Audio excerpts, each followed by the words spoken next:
Lumubog ang isang bangka sa Guagua, Pampanga. Sakay nito ang mahigit 20 batang estudyante. May report si CJ Turida ng GMA Regional TV.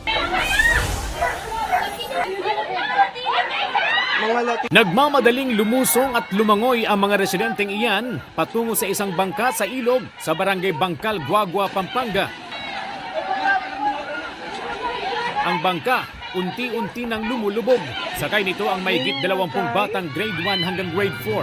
Ayon sa isa sa mga sumaklolo, pauwi na ang mga bata pasado alas 11:30 ng umaga nitong Lunes nang tumagilid ang sinasakyan nilang bangka. Gusto po ng mga bata makauwi agad kaya napupunta lahat sa unahan. Yung pong bangkero hindi nila nakontrol. Tulong-tulong na sinagip ng mga concerned citizen at ilang bangkero ang mga bata. Palubog na po yung bangka. Yung mga bata hindi naman makakalako yung maliliit lang. CJ Torida ng GMA Regional TV. Nagbabalita para sa GMA Integrated News. Lusot na sa Kamara ang panukalang 6.352 trillion pesos na proposed budget para sa susunod na taon. Kabilang sa mga ipinasa ang mahigit 700 million na budget ng Office of the Vice President, wala pa sa kalahati ng hinihingi nilang 2 billion pesos na pondo. Narito po ang aking report. The interpellations on the proposed budget on the Office of the Vice President is hereby terminated. Tinapos na ng Kamara ang pagtalakay sa proposed budget ng Office of the Vice President para sa susunod na taon. 733 million pesos ang inaprobahang budget ng OVP batay sa rekomendasyon ng Committee on Appropriations. Ang inalis na pondo mula sa 2 billion pesos na orihinal na hinihingi ng OVP, inilipat sa ibang ahensya. These agencies will be the one to implement this program according, Mr. Chair, to the arrangement and the mechanism that the Office of the Vice President would enter into. Pero panukala ni ACT Teachers Party List Representative Franz Castro, pondo para lang sa sahod ng mga tauhan ng OVP ang dapat ibigay.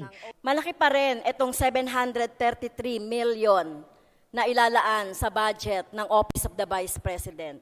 Hindi natin alam kung saan gagamitin, saan ginamit yung yung pondo. Ang pinopropose ko pong budget sa Office of the Vice President ay 529,593,700. Sabi naman ni House Speaker Martin Romualdez na uunawaan niya ang pagkadismaya ng ilang mambabatas. Pero tutol daw siya sa mga mungkahing bawasan pa o kaya'y bigyan ng zero budget ang OVP. Sa manifestation ni Camarines Sur Representative Gabriel Bordado, inihambing niya ang pondong hinihingi ni Duterte sa pondo ni dating Vice President Leni Robredo na nasa 700 million pesos lang. Vice President Robredo's office was able to implement impactful, transparent programs with every peso accounted for and allocated prudently. No-show ulit kanina si Duterte o kaya sinong tauhan ng OVP sa pagsalang ng kanilang budget sa plenaryo. Duty ang pagsagot sa tanong sa budget deliberation dahil pera ng taong bayan ang pinag-uusapan dito. Hindi ito choice na pwedeng i-forgo na lang. Inaabandonan na ba niya ang duty niya bilang vice-presidente? Pero sabi ng vice, kailangan ko sumagot sa 32 million na bumoto sa akin, hindi sa isa or dalawa na tao. Kaya hindi ako aalis dito. Sa budget hearing ng Senado na lang daw siya dadalo. Hindi na raw siya umaasang maibabalik pa ang tinapyas na budget ng komite sa Kamara. Nagkainitan sina Senador Alan Peter Cayetano at Senador Mig Zubiri. Kaugnay ito sa resolusyon ni Cayetano na nagmumungkahi kung saang distrito isasama ang mga Embo Barangay na inilipat sa Taguig mula sa Makati para makaboto sila ng congressman sa darating na eleksyon. May report si Mav Gonzalez. Hanggang doon na. Nag-abroad ka pa eh. Anong gusto mo? Anong gusto mo? Nagkahamunan sila Senador Alan Peter Cayetano at Senador Juan Miguel Zubiri sa sesyon kagabi. Sindak ka na sindak dito eh. Bakit? Sisigawan mo ako ng pakialam mo. Wala akong pakialam sa pumoto dun eh. Sinabi mo yun, just Interest mo lang iniisip ko eh. Gusto mo ipapa-50, ano mo kami? Sabi ko sa'yo, sabi ko, Karen, baka pwede makiusap. This is too important.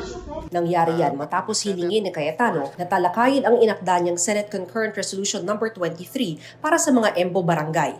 Ang mga lugar na ito ay dating sakop ng Makati City pero nagkaroon ng territorial dispute at nagdesisyon ang Korte Suprema na ilipat ang jurisdiksyon ng mga ito sa Taguig City noong 2022. Wala pang batas kung saang congressional district sa Taguig magiging bahagi ang Embo Barangays. Hanggat wala yan, hindi makakaboto ng congressman ang mahigit 200,000 rehistradong botante roon sa darating na eleksyon. Para kay Cayetano, urgent na ito lalo't malapit na ang filing ng Certificate of Candidacy. This was not in the daily agenda, and this particular issue is on the disenfranchisement of these 10 Embo barangays. However, Your Honor, I'm trying to get in touch with our colleague who is from Makati, and I do not know, does this have any implication to Senator Binay's I can state for the record, Mr. President, it has nothing to do with Makati anymore. Because all of these barangays are now under Taguig, being administered by Taguig, and the problem is they'll not be able to vote for any... May I ask for just a 1-minute suspension, she's calling. 1-minute suspension lang, Mr. President. Session is suspended. Doon na nagkainitan sina Cayetano at Zubiri. Huwag mo ako sigawan. Ilang beses ka rin nakiusap pa. Hanggang doon na. Nag-abroad ka pa. Matapos magkainitan, pagbalik ng sesyon, nagkabatit nagyakapan naman ang dalawa. If I raised my voice, I apologize if I raised my voice. Okay, ang akin dyan, if it will help you, maybe we can pass this, we can take it up tomorrow. 1998 ko pa kasama si Senate President Zubiri. So siguro we're entitled one heated argument, which is tonight. Biro ni Zubiri nang madaanan si Senadora Nancy Binay kanina. Sabi ni Zubiri, miscommunication ang nangyari. Sabi ko lang sana, dapat may consultation. Kung in-explain naman niya, it's just a mere request of Congress, then okay. Tumanggi ng magkomento sa issue si Cayetano. Sabi naman ng COMELEC, hihintayin nila ang pagpasya ng Kongreso tungkol sa issue sa Embo Barangays. Mav Gonzalez, nagbabalita para sa GMA Integrated News. Mahigit 40 ang inaresto sa Cebu City matapos mahuling tumataya sa sabong ng mga gagamba. Kabilang dyan ang ilang senior citizen. Ayon sa mga pulis, 50 hanggang 500 pesos ang taya ng mga suspect. Kumpiskado ang 4 na improvised boxes na may lamang 32 gagamba. Nakuha rin sa mga suspect ang improvised fighting arena na may stick, stand platform, table at mahigit 2,000 pisong cash. Sasampahan sila ng paglabag sa anti-illegal gambling law. Ayon sa DENR, bawal din ang pagsasabong ng mga gagamba sa ilalim ng Wildlife Resources Conservation and Protection Act. Kinumpirma ni Alice Guo sa executive session ang isang importanteng personalidad na iniuugnay sa operasyon ng iligal na pogo. Sabi ni Senadora Risa Ontiveros, kumpirmasyon din ito ng teoryang ibinahagi ng Komite ng Senado noong nakaraang buwan. Hindi na nagbigay ng detalye si Ontiveros dahil confidential ang pinag-usapan sa executive session. Tingin naman ni Senador J.V. Ejercito, isang international crime syndicate ang nasa likod ng iligal na pogo at front lamang si Guo. Nauna nang sinabi ni DOJ Assistant Secretary Miko Clavano na posibleng maging state witness si Guo kung madiskubreng hindi siya ang most guilty. Joy is here in Canada! Yan ang bagong trailer ng sequel movie ni na Alden Richards at Catherine Bernardo na Hello, Love Again.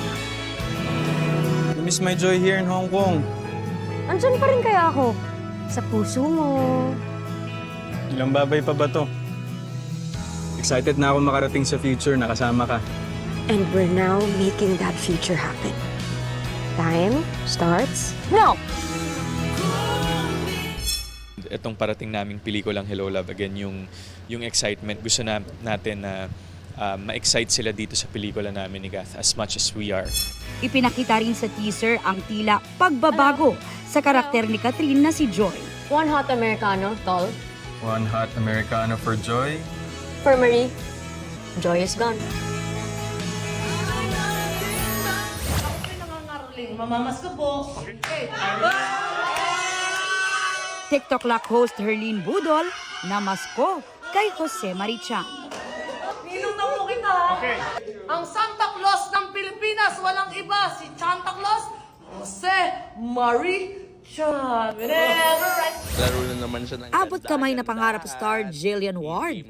Enjoy sa pagdadrive ng e-bike. BTSV at South Korean actor na si Min Jae. Buffed at active kahit naka-military vacation. Base sa post ng bodybuilder at media personality na si Ma Sun-ho. Aubrey Carampel, nagbabalita para sa GMA Integrated News. Huwag magpahuli sa mga balitang dapat ninyong malaman. Mag-subscribe sa GMA Integrated News sa YouTube.